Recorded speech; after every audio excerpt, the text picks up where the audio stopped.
Robin, thank you so much for joining me on an N of One. It's so fun to have you. Well, thank you for inviting me. I'm really excited to be here. I've seen a couple of the podcasts and very interesting stories that you've shared of others. Well, you've got an interesting story too, so I'm excited to delve in. As you know, here on an N of One, we focus on the individual stories of applied behavioral scientists because there is diversity in the field and it's not a linear pathway, and we all meandered our way here. You know, this isn't a field we talked about 30 years ago. And so I want to tell the story of your meandering. And I want to start, Robin, way back. I want to talk about like 7-year-old, like 8-year-old Robin. Like, tell me about like young Robin. Like, what did she think she was gonna be when she grew up? Yeah, so I saw you ask that question of other people, and I thought, well, what did I think I was going to do? So I even consulted my lifelong consultant, my mother, and said, what did I tell you? The ultimate behavioral scientist mom. Yes, yes. And to be honest, probably the fact that I was curious about a lot of things and maybe didn't know what I wanted to do might have predicted a little bit my pathway because I really didn't know. But I was curious. I was a science and math kid in that like elementary, middle school. I loved nature, biology. I think like many young people, I thought I wanted to be a doctor to help people, right? And so there was a brief moment with that. I wanted to maybe be a surgeon briefly, but then I figured somewhere along the line, work-life balance, not sure about that, because I was also a very laid-back kind of kid, extremely curious. I was under the cover reader. I loved a lot of different types of things, but which also reflects I do love work-life balance too. So And did that kind of persist into high school? That same sort of like, hey, I'm just kind of omna-curious about everything? So what's interesting, I was reflecting on this a little bit. So middle school, I switched, obviously most people switch to high school. And then that was a turning point a little because as I mentioned, I was a science and math kid. And when I got to high school, a whole new environment. I had a scholarship to a private girls' school. And I had these two amazing English teachers who just opened the world of literature up to me and writing. And I was just wowed by partially their passion. I wrote okay, but because I'd focused on science and math, suddenly they were really honing in on this and got interested in writing for history. And I also had this one class that stuck with me. I should have known. Okay, it was called, you'll get like individual, culture, and society. What does that sound like? Psychology, anthropology, sociology. But I didn't know all that at the time. But that was one of my favorite classes. And I remember a couple of things that stood out.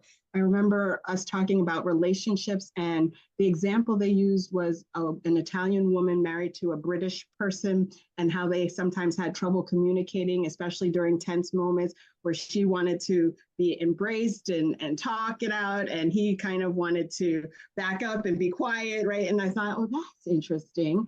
And I also remember the story where they were talking about kids in school and having challenges. So children of immigrants, and the way they showed respect was by looking down. But for teachers in the US system, they're thinking they're being disrespected and not listened to, and sort of these things. And I was really intrigued by the differences in culture and you know how people understand each other.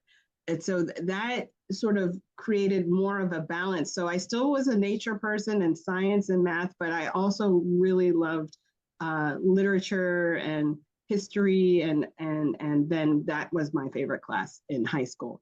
And that kind So of shows up in your college career too, because you go to Duke and you have this sort of interesting comparative focus. yeah, and my mom was like, "What is that?" So I started out still, I didn't know what I wanted to do. So like I think I don't know what the stat was, something like 50% of the incoming freshmen at Duke were pre-med. They have an excellent med school, right? I was one of those people, pre-med. And I took a biology class and I was like, oh, no, no. not because I didn't do well. I did fine. I wasn't like stellar, but I wasn't poor. But I was like, I don't think I could hang on taking all science classes like this. I think I will not be engaged and activated by that. So fortunately, I figured that out first semester, freshman year. And so then we didn't have to declare till second semester, sophomore year. So then that left it open. And of course, curiosity. I like a little bit of everything. What major was it? Comparative area studies, which it was the third year they had that. And nobody knew what that was. Now it's more like interdisciplinary studies or international studies. But at the time, people did, and especially my family, more traditional, wasn't traditional. But what I loved about it, what could I take? I could study any given region or two. So I did Africa and the Middle East, and I could take language. I had to take language, so I was thrilled about that. I'd taken languages all through school, French, and I wanted to continue with that. I could take anthropology, political science, economics, literature, religion, but all in a way of having this holistic understanding of the region. So this was perfect for me. And I was like, that's it. I can continue my curiosity. I can learn all this, learn have an understanding of the area holistically and graduate on time with with a degree. And what a lovely, like, so often we think about like, okay, well, the thread is history, and then I'm going to study all the history around the world. You take American history and European history, and take the core curriculum of that. What a lovely way to instead say, okay, well, what if we said that instead we're going to take a region and then try all the, go this way instead, Yeah. which in many ways social psychology also does, right? Like it has this very sort of like the uniting theme as I want to understand decision making, and then there's economic, That's across right. that. That's right. Yeah. Right. And now we talk about the socio-ecologic framework, again, individual culture, society. But at the time, I wasn't learning that, but that was, sort of foundational, this whole, how do you understand people in their context, right? So, and just literally, I was curious. I remember in college, anytime I saw the word international, I got like excited butterflies in my stomach.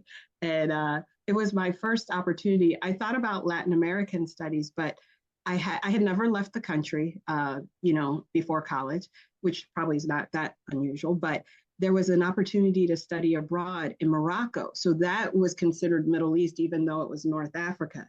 And I thought, oh, okay, so I'll do Middle East because now I'll get to go to Morocco for the summer. And that again, like a really life-altering experience. Was supposed to go 1 year, and that was the year we bombed Gaddafi. So my mom said, no, you can't go that year. So I went the next year, and these professors were amazing, a couple. And she was more literature, he was more history, but they took maybe 8 of us, and they started us we went to Casablanca, but then Marrakesh, and they drove us up north to the very coast, Azila in Morocco. And throughout this process, they're teaching us the history. And so they're showing us where all these things took place, the battles. They're telling us, and this was key too, they're telling us who wrote these stories and why they wrote the history book.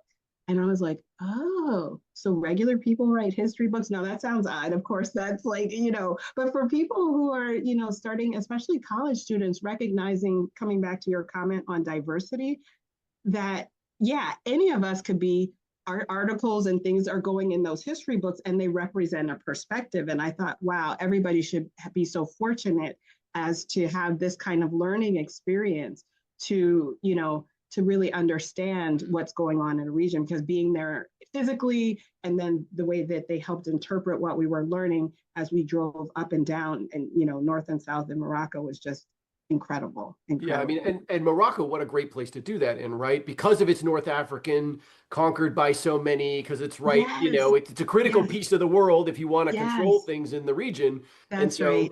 it's got the Spanish coming out, it's a very short jaunt across the strait. And so Right. there's got That's Spanish right. influences. It's got, That's right. there's a Sephardic Jewish, part of this here. The Like, what a Romans were great there. Yeah. place Yeah. to sort of like lean into this Oh my goodness. Oh my goodness. And then just very personally, the first time out of the country, being a young woman, and it was during Ramadan. So that was my first exposure to Ramadan. And so part of, not all of it, but most of it. So, we wouldn't eat in public and, just there were eight of us, but my roommate in the what do you call it, in the hotel, and I decided we wanted to go stay with a family for a week or two. I have no clue how we found this family, but a young woman, and we went and stayed, and she cooked for us, and we shared. She did henna in our hair, and it probably was toward the end of Ramadan, yeah, and we would break fast with her every day. So I was also getting a very personal experience as well as sort of studying it broadly, and I think that also is a theme. I love living and immersion in different places. So probably a little bit also foretelling of things Well, for and me. and and also, there's a little bit of an adventurous streak there. Yeah, You said, I don't know yeah, how we hooked up with that family, but it's the most behavioral science, like a lot of applied behavioral scientists, particularly those that are like you and me on the older end of the spectrum, the younger folks who have they had degree programs that were called behavioral sciences. It's very different experience. But for people in our generation, you had to be a little bit kind of, you had to be a little bit of a hustler to make it work. And so there is a little bit of that, if you're yes, doing yes, applied behavioral science experimentation, it's not in a lab. You're going to have to convince somebody. You're going to have to yeah, meet the person on the street. I went to that's right. Swarthmore. And so, the intro psych class was the biggest class in Swarthmore, but still only 100 kids. And so if I wanted to run anything that had more than 100 participants, I had to go, I remember standing in 30th Street Station in Philadelphia with a big thing of $1 bills and being like, will you fill out a survey for $1? Just hitting up people in the Amtrak station, because Yeah, that's what you I'm had to from do. Philly, so I know all this reference here. I know Swarthmore too. My daughter went there. So I'm getting your references. Yes, that's Oh so man, interesting. Yeah, yeah, but that's right. That's right. But that's a part of the experience, right? How absolutely. you, yeah. Where did you think this was going, right? You're in college, you're getting this sort of very interdisciplinary in its third year, God only knows what's happening kind of degree. Like, were you thinking professor? Were you thinking like, not, but like, where was this going for you? That's a really good question. And so, what did I know? My mom said, you've got to support yourself. You got to figure it out. I had no idea, Matt. I had no idea. Like I said, I knew that international, my stomach and all of me just got super excited. I still remember, like right after, and I was thinking about this there's a range of young people and the times are really different. But I didn't really know a lot about, interviewing for jobs during college, right? And that could be partially because of the times, but there are probably other people even now who don't really know about that. And I think about it because I'm a parent as well of young adults. And my mom was very patient because it wasn't until May that I figured out what I was doing, or maybe April, but we graduated on Mother's Day. So there was an opportunity to go live and work in London. What I will say, and so I decided to do that. But I had a couple of internships. And that same summer I went to Morocco. I had, or a fellowship to study public policy in the summer at Princeton. And I didn't really know a lot about public policy, but in that group there was global policy and domestic. So, and with that fellowship, we learned about economics and thinking about policy. And so that did influence me because they also provided some scholarship for graduate school. And so I wasn't ready to go right away. I said, okay, I'm going to go to London. My mom had said to me, oh, if you want to travel, do it before you get all tied down with work and everything else. So this was London was go live and I temped. I did the URL thing. There were lots of other people in that same stage, lived in a 1 bedroom flat with three other women because we wanted to save money and so we could travel. And so, but knowing that I would apply to graduate school when I got back. So I guess the answer was go to graduate school after, to figure it out. But that was policy, right? International policy. But to me, that was a pathway to do more international work. So you knew international was getting you excited. You'd had this summer abroad experience. You had some experience abroad. You come back. You go to Hopkins this time, right? Yeah. For your for Yeah. your for your master's in international relations (IR). How was? Did you did it feel like a good fit, like a natural fit, or did you like? Tell Yeah. me a little bit about that experience. Yeah, so that was really interesting too. Reflecting now, I think at the time I really enjoyed it because, again, curiosity, I'm learning. Um, and what was interesting is you had all these people who are much, the professors were people who had helped shape at what at the time was like Cold War America. So they had all this information about how and why, like Brzezinski, who was on President Carter's, an advisor to him, was one of my professors. And so it did and it didn't. And I say that I didn't know much about whether I would want to go into policy. Again, it was a way to find, a career path in international. I thought I would like to do African studies, but I found that it was a little dated in the perspective that it was is focused on immediate post-colonial or colonial. And I thought, well, a lot has happened since then. Is there not more that we could talk about? So I decided to do American foreign policy because I thought, well, that's going to help me understand. They do definitely understand why they made those decisions. So I said, let me study that. And what it did do, though, is also um, I met other young people who were, applying for jobs and who were helping me understand the range of types of work that were out there. So some people were going to like consulting firms like McKinsey. Some were going to work at the World Bank, which might have been working, or the IMF or International Monetary Fund. Um, there was somebody who turned me on to my next phase, which was a fellowship called International Foundation for Education and Self-Help, which was a fellowship to work with development organizations in Africa. And so again, when you were saying earlier, these diverse pathways, I guess what I had to do was sort of follow some of my instinct, follow what kept me excited. And that one got me really excited. There was another one with Catholic Relief Services, similar development organizations. I had not done Peace Corps. So the development group, major at Johns Hopkins School of Advanced International Studies at that time required Peace Corps experience. So I didn't have that. So I was like, okay, well, I've got to get my experience overseas in a different way. I had a choice between Catholic Relief Services and this fellowship. Took Catholic Relief Services, and interestingly, it didn't sit well for a while. Not for anything that they did, it just didn't feel right. There was nothing wrong. The organization is fine. Um, and so actually, and during the time after I had taken it, they called me from the fellowship and they said, "Are you sure you don't want to do this?" And I reflected and I was like, you know what, this one feels better for me. And I think Catholic Relief Services was traveling around auditing different country offices, and I would have gotten to travel to Africa, Latin America, Asia. It was a really great opportunity. But I learned from that to trust your instincts, right? So once I made that decision to go to Africa, there was no looking back, and to go specifically to Mali and work with CARE. So You have lived experience with one of the best, behavioral science things of the last 50 years, which is, hey, intuition's actually pretty good. yeah, Turns and out it works pretty well. you might not know why, right? But you just yeah. So it was the right decision. So that's so and that yeah. And so you took this fellowship, which took you to Africa, right?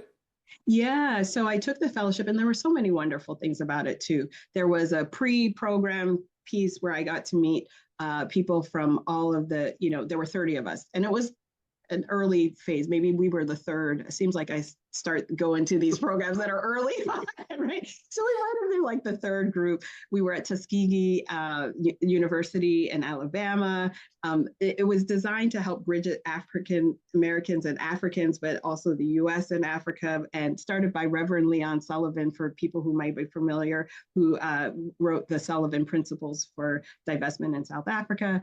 And oh my goodness. So I met that group, and then off we went. And I went for 9 months to work with CARE, which is a development organization, and to live in the capital in Bamako, which seemed like a good fit for me as well. So I thought, anyway, Just to be clear, folks, I don't think we've actually said the name of the company. So just to be clear, Bamako is in Mali. We're talking about yes, Mali. Bamako is the capital of Mali, as opposed to a rural village. Yes, Correct. yes. I just Yeah. don't think we said Mali. I think we said Africa in there, but I'm not sure we said Oh, Mali. thank So I'm you. just Thank saying, you. Thank you. just to be clear, Yes, folks, we're talking about it's Mali. Mali. We're talking about Mali. Okay, So, so you have this little pre-program, and then you end up in Mali doing. Tell me a little bit about the kind of work. oh my gosh. So again, another major life. altering moment. I went there. It's so funny because I still remember my mom and my aunt's like reaction when they saw the job description. So I was an admin coordinator, and okay. So just for people who don't know, Mali is a francophone country, and I had studied French, but it's one thing studying, another thing working in French, right? And I was responsible for procurement, the garage, computers, the secretarial services, right? And coordinating all that, 25 staff members. Okay, now mind you, I said to you, I traveled in between undergrad and graduate school, which means I had very little work experience, right? And in the capital and serving all their satellite offices around the country. Now, for anybody who speaks another language, you know that like procurement language, even in English, is a different language. Garage, I was like, I don't speak garage in English, right? So this was my aunt and my mom were like, are you sure? Yeah, I'll figure it out. Yeah, sometimes not knowing is good, right? You don't realize what you don't know. And so it was a very challenging role. It was excellent for me. It really got me to jump in. I did have to do this all in French. And to top it off, people in Mali tend to speak their native language. Bambara is one of them. That's probably the more common one in the capital. So when I'm in the office and I'm thinking, oh, I'm going to hear all this in French, no, people are speaking Bambara to each other. And so not only am I like having to learn, the language, use my French, I also had to learn, pick up some Bambara if I felt like I was going to really want to interact with my coworkers. Yeah, yeah. Wow. So that was my role. I met some amazing people who were working, and still friends today, who are working in those satellite offices. Yeah, and to the point where I said I went for 9 months, and I decided, oh yeah, it's too soon to leave. So I decided I wanted to stay. Now my fellowship, they extended for 3 more months, and it was very challenging. And he had really high expectations, my manager, and probably thinking I had more work experience. So it was good that I learned that, but then I found a job so that I could stay. And that's when I found the job with Academy for Educational Development. And really that changed my trajectory, because then I was working with maternal child health, nutrition, breastfeeding, infant nutrition. And the work that I was doing was really what I was like, oh, because it was helping understand knowledge, attitude, practices around different maternal child health, behaviors. And then how do you address barriers to the healthier behaviors? And, then what kinds of interventions do you design? And how do you collaborate with the people in the country? I was collaborating with the Ministry of Health, communication, the Center for Communication, Information, Education, and Communication was what it was. And so that took me into, that actually was my turning point into going into public health. And you've used the B word, you've dropped the B word here. But was that the language you were using at the time, right? Like that is certainly today's behavioral science language. Were they using that sort of behavior focused language in situ? Or is that sort of? So they were calling it information, education, and communication. And they were talking about promoting healthy behaviors.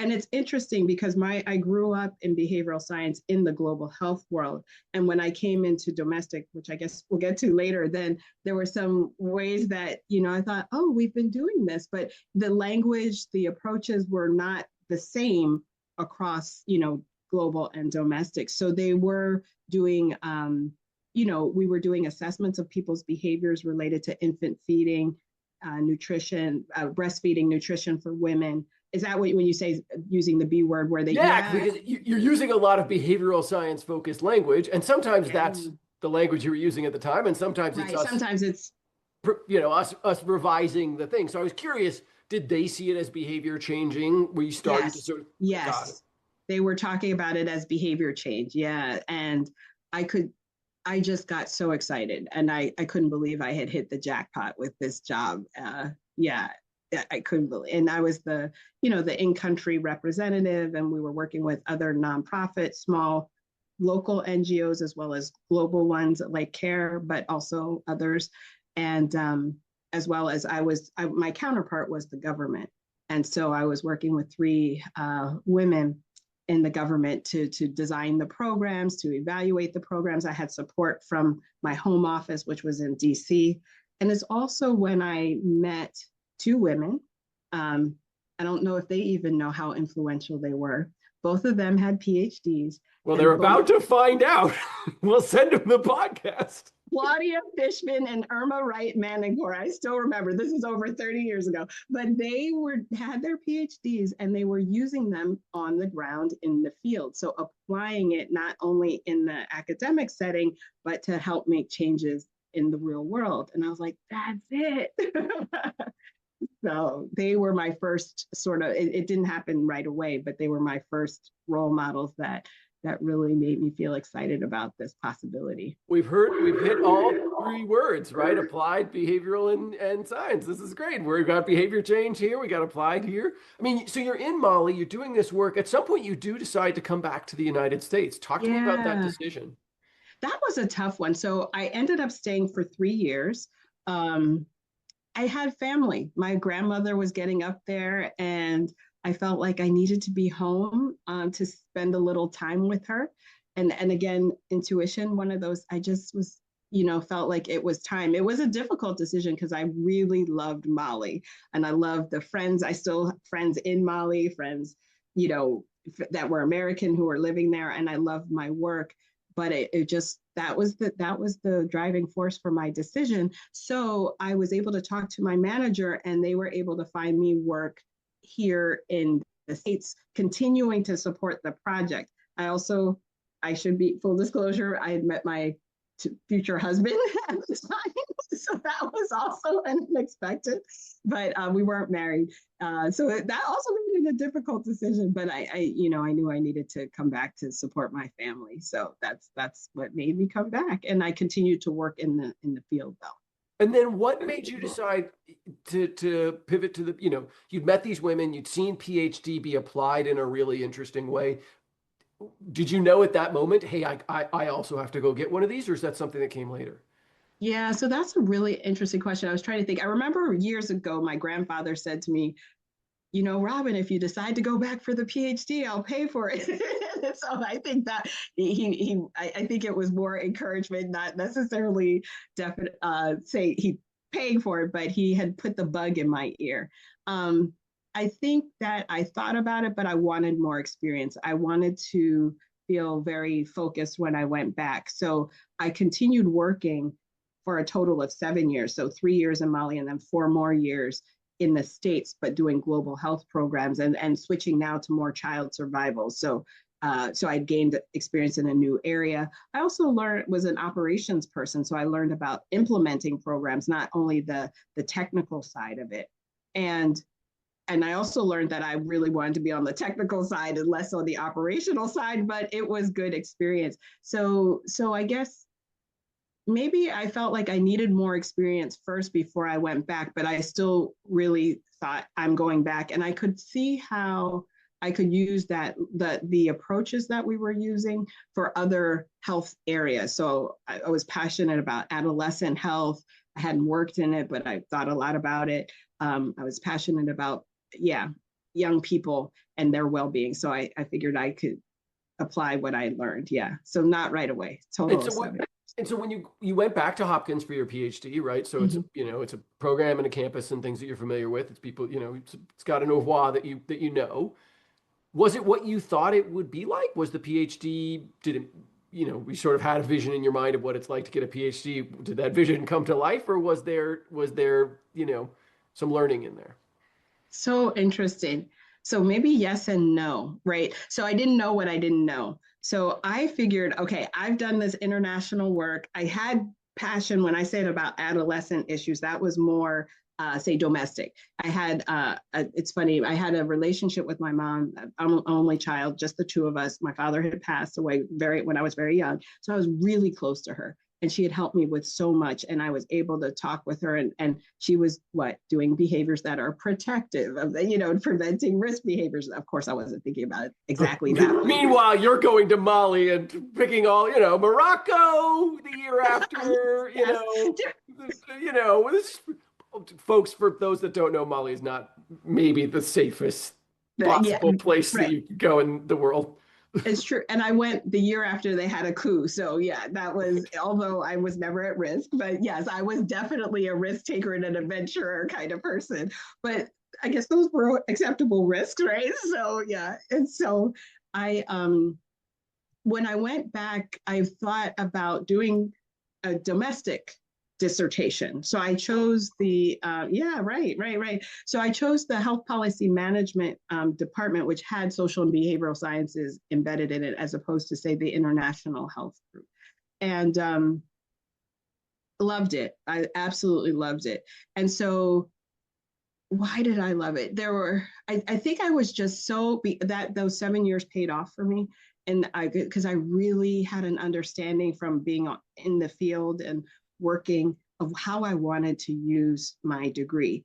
I did omit also, just in case it's relevant for anyone, by this time I was married and had a 3-month-old. So that was also yeah, so and that kept me focused and grounded because baby comes first. But I was so excited to focus on research, to learn how to research more, learn methods that I had seen other people using. I was particularly interested in qualitative.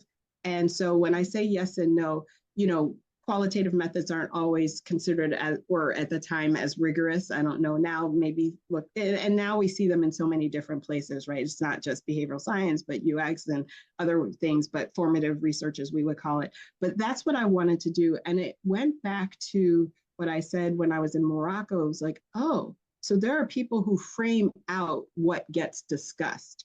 And I wanted to be, among others, not myself, like, we need diversity in the way that people think about how to frame out discussions, decisions, research.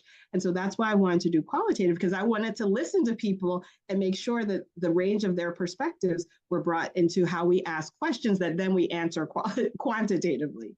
So I love that aspect. Was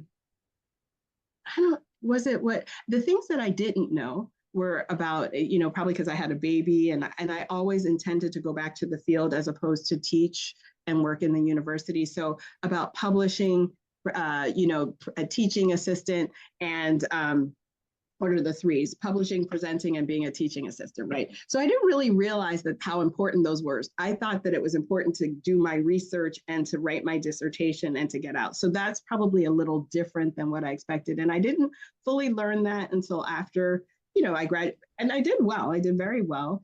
I loved my dissertation. I had a professor who was doing research, and I did took a sample from hers, and I got to do research on adolescence, my passion, right? And thinking about resilience and preventing risky behavior, and looking at how does life story narrative help adolescents to have healthy outcomes. So, But yeah.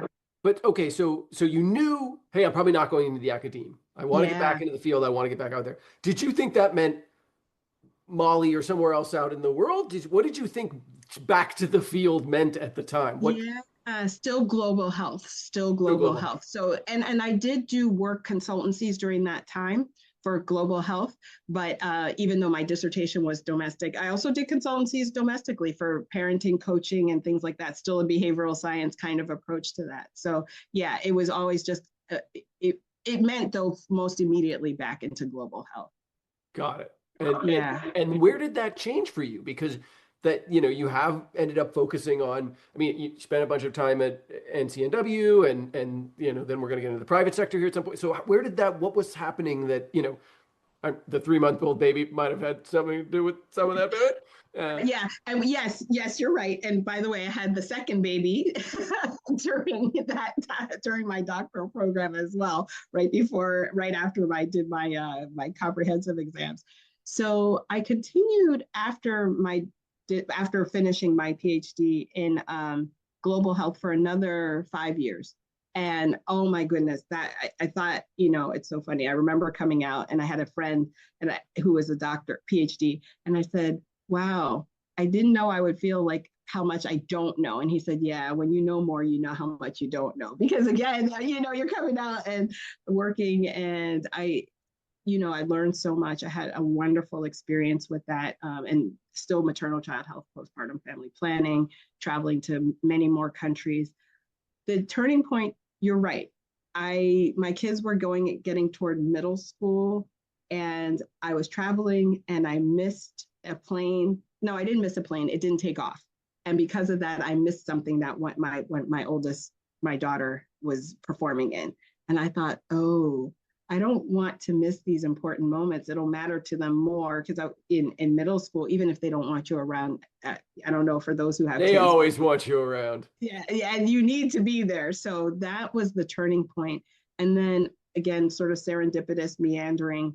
My next door neighbor, unbeknownst to me, was a physician and endocrinologist, and she had started one of the earlier digital therapeutic companies before there was even the name digital therapeutic.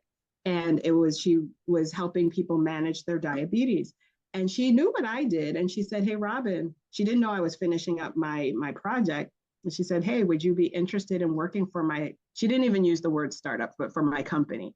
And I was like, oh, and everything I had done in global health, you could call innovation because you're doing flagship projects, looking for new approaches to solve these problems. So that appealed to me. I like being on that end of things.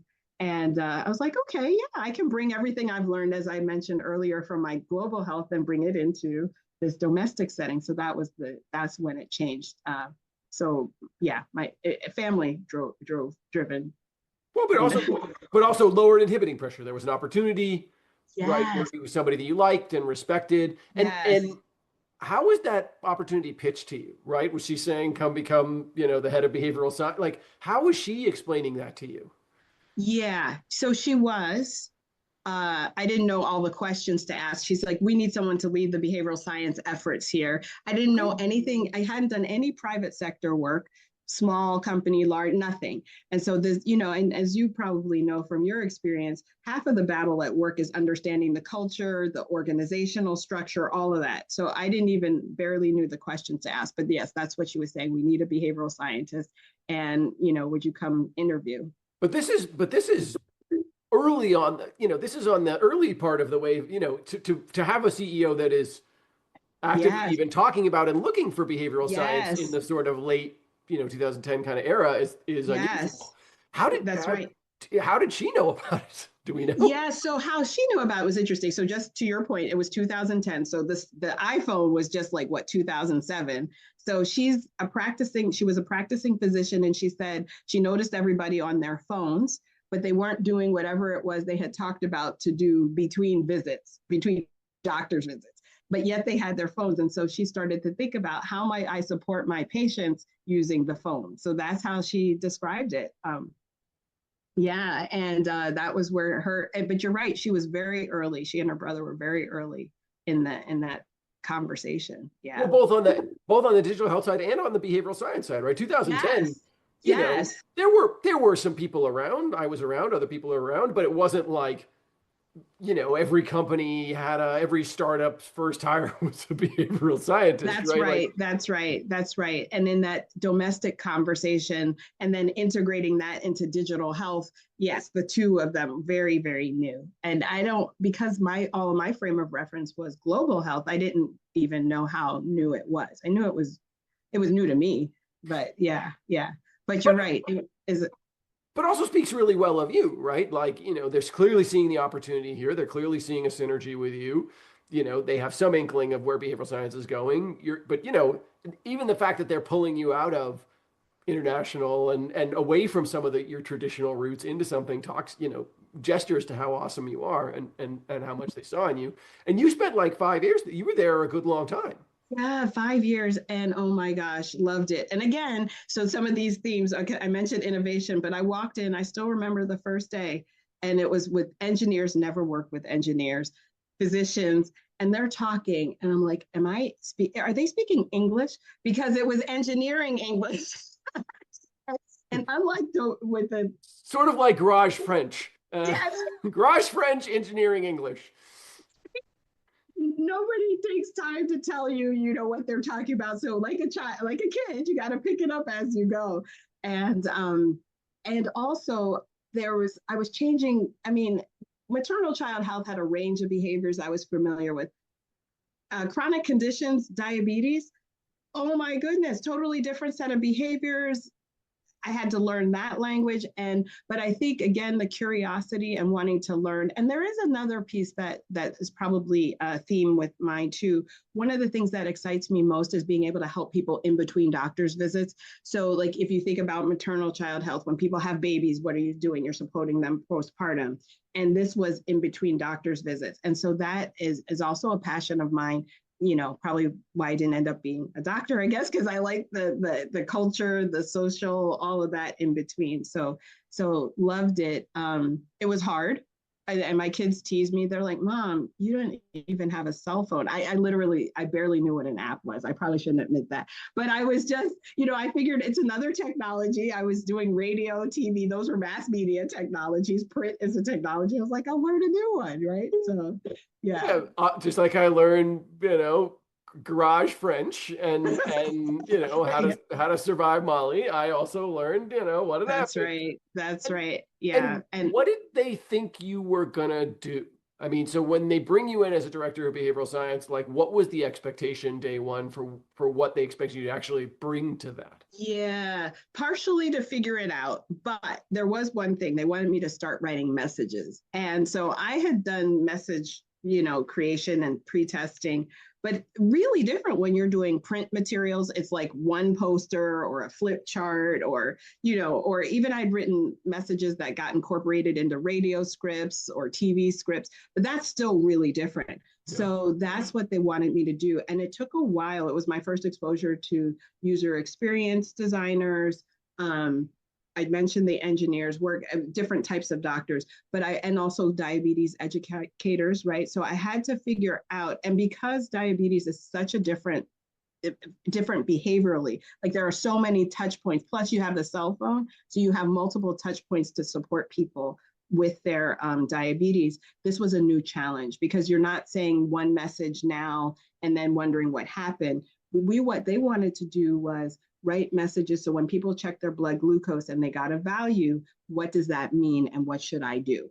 And so we ended up as a team writing over 4,000 messages to really support people based on when they checked their blood glucose, what medication regimen they had, and also the time of day that they checked or whether they were exercising. So that was what they wanted me to do. But to get there, I had to, had a huge learning curve for how would you implement this? How do you go about testing it out and learning it and testing out whether it worked? So my typical experience with writing, pre-testing, we always pre-tested our messages. Well, you can't pre-test 4,000 messages, not like that. You can pre-test a subset, and also you have to design it already. You can't, it has to be within the context of the cell phone because that matters in terms of how they receive it. Is it a text? Is it a app notification?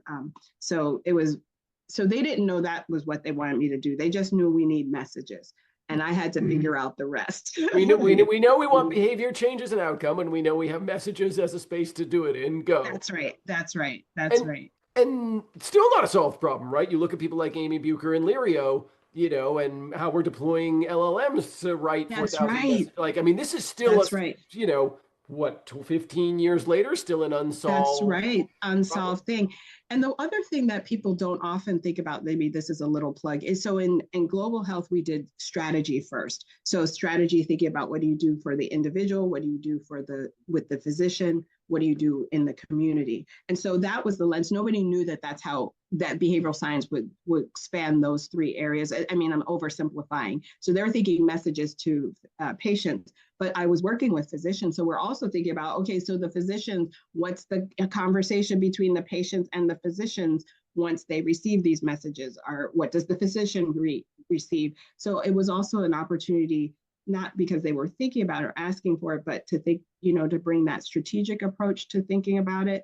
And we really built something, a lot of, I really appreciate it. It was a lot of fun doing the work, but also created like a taxonomy approach to designing these messages so we could systematize it. Yeah. Well, it's such a great application of IR, right? Like one of the problems of behavioral science is people can get very narrow, you write a behavioral statement with a target audience and you can get very focused on that target audience without recognizing that, like, hey, those pressures are, coming, Yes. those we talk about environmental pressures as if they're always like a street sign. Sometimes another human is the environmental pressure, right? Like when we say environmental, we just mean not inside of you, right? That's right. That's right. And those pressures, which I knew from my global health days, because you knew husbands or mothers-in-law or community heads were influencing behavior, but those are relevant for us too. I mean, people live in a family, people talk to their doctors. So yeah, absolutely. Absolutely. Yeah. So it was nice to be able to work on that. And so then after 5 years there, then you move over to Amgen. What sort of pushed you into this different space, right? Yeah, so for those people who work in innovation or interested in innovation, once innovation is done and people are ready to commercialize, right? Some of the needs change in terms of who they have on their teams. And so we were on at WellDoc was where I was. Or I was on the clinical innovation team, and they were about ready to commercialize. And so the clinical innovation team was no longer needed, and not as many people to the same degree. Right. And so I actually had a former colleague who had moved over to Amgen, and they were getting into the digital health space. Mm-hmm. And she said, "Hey, would you be?" I get, you can see a theme here. Would you be interested, right? She said, because if you are, let me know. But if not, don't, let me know, because otherwise I won't say anything. I was like, yeah, I could be interested. And so I discussed it with my family first. Mind you, my kids are now 10th, going 9th and 11th grade, right? So this is a big move. And so, but I remembered the CEO of WellDoc saying, pharma, biotech, they could really use someone like you if they knew you existed. And I was like, and then it was a passing comment, but I was like, interesting.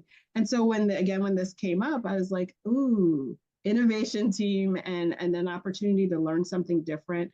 I liked that Amgen was doing a lot of work for, I call tertiary prevention. So when everything else wasn't working, they were helping people, whether it was, they have 5 different therapeutic areas, but I particularly appreciated that aspect of it and thought this could be something that I would be comfortable doing.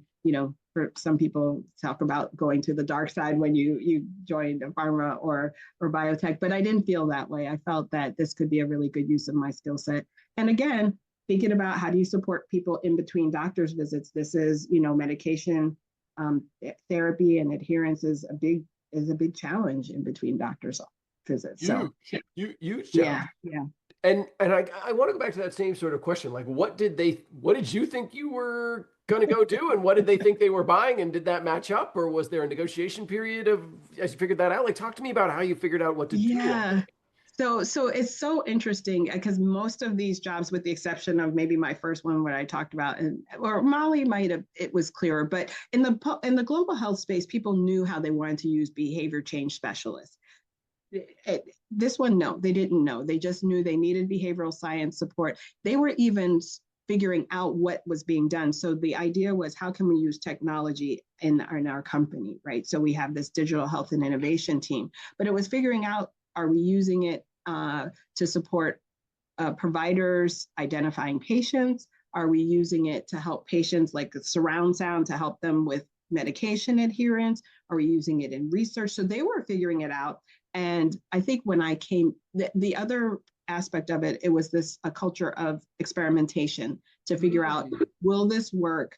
And let's figure it out quickly, experiment, figure it out, fail fast, fail frequent, fail forward, until we find the right matches for how we might use technology to support us to support the core business. Now, I can say that now. I didn't understand that then.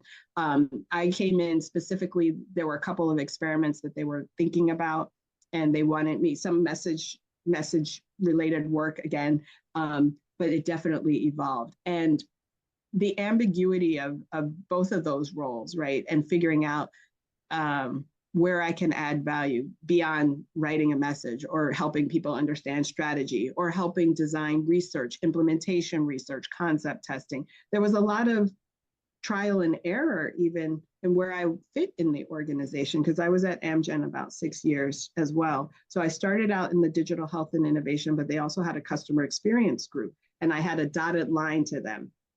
And then they thought, well, let's put you in the customer experience group. It's related, it's similar. We're talking about behaviors, maybe not all health behaviors. So I spent time there and then back to the digital health and innovation group. So I think your question was, did it match up? I think it was an exploration of figuring out how to best use my skills and talents. And even for me, I hadn't worked for a large corporation before. Very different than a small startup. We were kind of like a startup in a large corporation, but you can't ignore the large corporation side. Yeah. And that piece is important. I mean, when I went to Microsoft, I was in Bing, which had that same sort of flavor of like big Yes. established company, but this is the sort of challenger bet Yes. inside of it, which can be a really, can be an uncomfortable place to be because, at any given moment, somebody could decide they don't want to take that bet anymore. New CEOs, Yes. different pressure from Wall Yes. Street, et cetera. Exactly. Yeah. Yeah. And it is an exploratory phase of figuring out, again, they were just starting to figure out how might we use technology. And they didn't have even their ways of working or their process. So I was along for that whole ride. And not always, I was an individual contributor. I didn't even know that term before going, but I was. And I got to do a lot of experiments. And again, the core business there for people who are thinking about this, what's the core business? Research and development for the drugs. I'm going to oversimplify. Manufacturing, right? Once you've narrowed it down and tested it, you're manufacturing. And then commercialization. How do you get it on the street? And all of Amgen's drugs were prescribed as opposed to over the counter.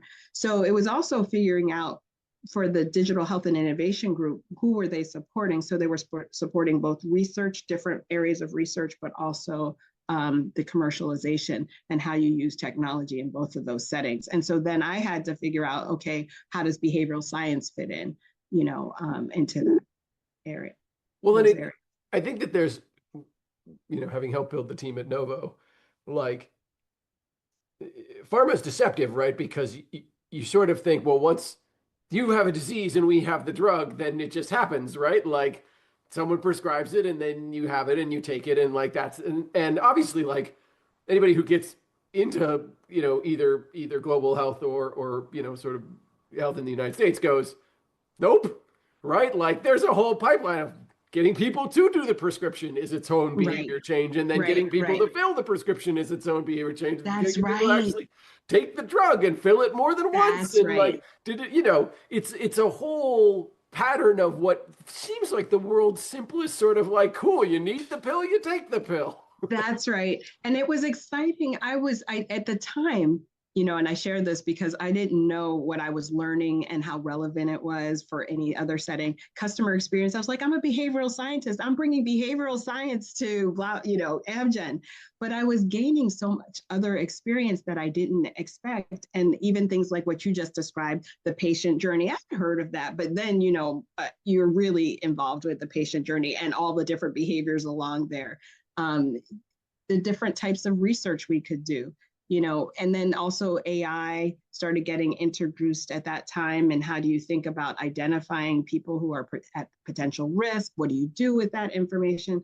So there's a myriad of opportunities within that setting that, I think I got exposure to multiple ones.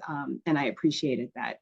And, taking that all the way back, you have this, as we talked about, adventurous, exploratory, creative, curious nature, which works really well in large companies, right? Because you can sort of be, dipping in here and dipping in there and dipping in here and finding the opportunities to sort of pull out, it wasn't even in my time at Microsoft, right? It wasn't like there was some like linear research pathway. It's sort of like, all right, well, I added a little value here and I tugged on it and hey, maybe there's a little more weight at the end of that spring and let me see if I can pull in that fish. Right. And, it's sort of, it's a very much an exploratory thing, which is so different than so many career paths that are very on rails, right? You're a junior product manager, and then you're a senior product manager, and then Yeah, no, and it's a really interesting point, Matt, too, because depending, maybe when you get in there, you find out, oh, wait, I might want to do one of those career pathways, but you have to be open to it. Like I said, I've thought, oh, I'm coming in to be a behavioral scientist. And so I share that with people just in case, because now you see so many who are like product managers, right? Who are doing UX, who are customer experience. And I think it's great because we're applying our skill sets in other areas, and those are actual career pathways that you could transfer to other companies. And I think it's important that you decide, do you want to continue, as an individual contributor? Do you want to be a manager? Do you want to find a new track now that you've been exposed to it? It's, you may not always realize that that's what's happening. I remember someone offered me the opportunity to work with organization change, right? Because we needed to have people change the organization's perception of digital health and how to use it. Well, I didn't know anything about change management. It was a great opportunity, but I didn't really fully recognize what it was. And now, there are a lot of people who now take their behavioral science skills and use them for change management. So for anybody who's listening, just, hopefully they'll, helps to elevate a little bit. What are these opportunities? What might they look like? And even if you didn't recognize it, Yeah, I think your point is really well made, and so much of career. I think we change as we age.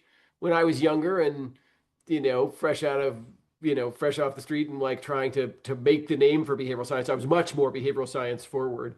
Whereas these days, I'm an executive. What I know how to do is like run a business. I happen to use a perspective that is behavioral science informed. It's how I solve problems. It's how I approach the work. But like at the end of the day, my skills these days are mostly just as a senior leader, right? Right. And I think I remember someone from my global health days telling me, at some point, Robin, you'll make a decision. At that case, it was, do you want to still be an advisor in behavioral science, or would you like to be more of a decision maker? And so it was nice to hear her tell me that. And I think those are decisions we make along the way. Maybe it's not linear, but at each moment it's like, oh, maybe is this the direction or is there another direction? And so then how does that take you to Walgreens, right? Because Yeah. you end up from Amgen at Walgreens Boots Alliance. Talk to me about that transition.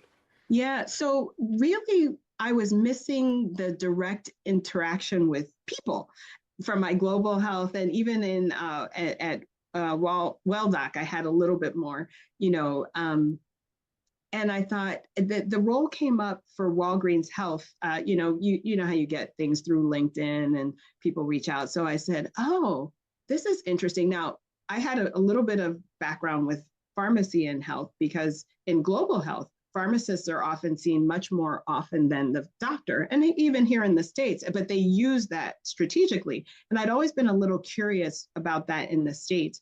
My husband is also a pharmacist, and I listened to stories of how he works with his patients, and I was like, this is really interesting.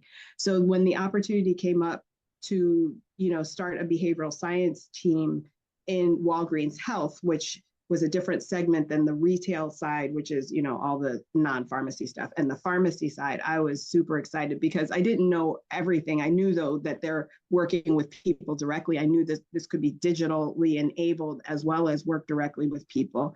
And what I didn't know at the time was that I think about 50% of their stores, it might be different now because of closings and things, but were in low or income areas. So here's this opportunity to really support people where they are in their context with their health.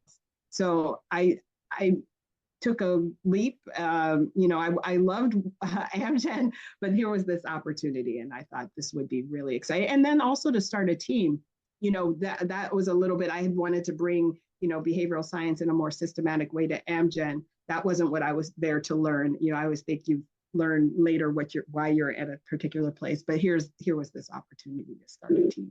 Yeah, I think your point is really well made, and you said something in there that I think is really important to highlight, which is there is this distance to the end customer that you have to consider when you're thinking about the problem, air quotes, the problem of pharmaceutical companies is they are disintermediated, right? Like we have almost no direct contact with the end user of our thing, and companies can be thought of that way. I teach, I lecture often at Columbia Business Oh, School, nice.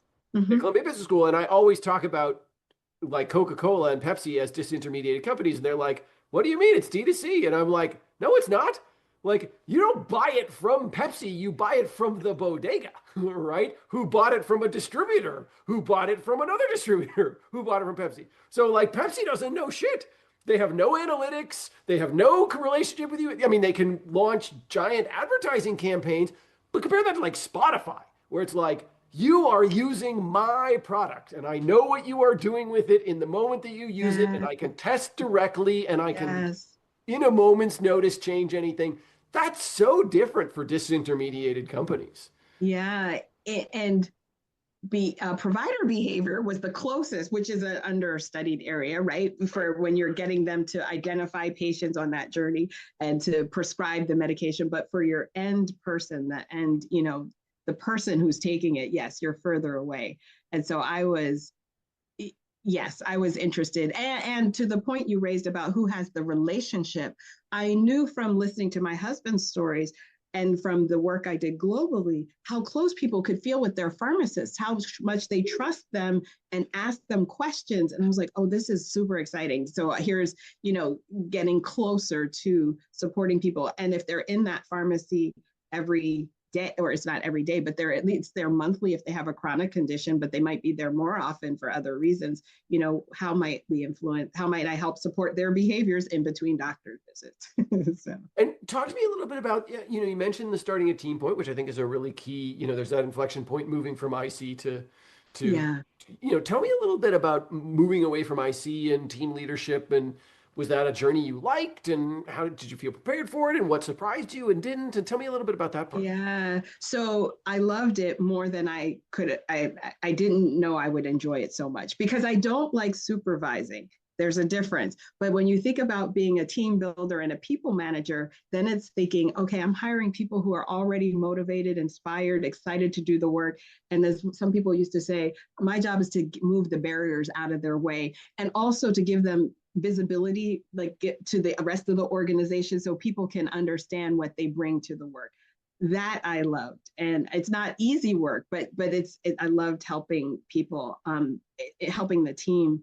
I had a really wonderful director when I worked after my PhD, and I was working in global health for those 5 years. She was so good at that, like identifying areas where people would shine. She would experiment around, and everybody on her team had a role, and they could identify what it was, and she would make sure that they connected with the right people. So she was my role model.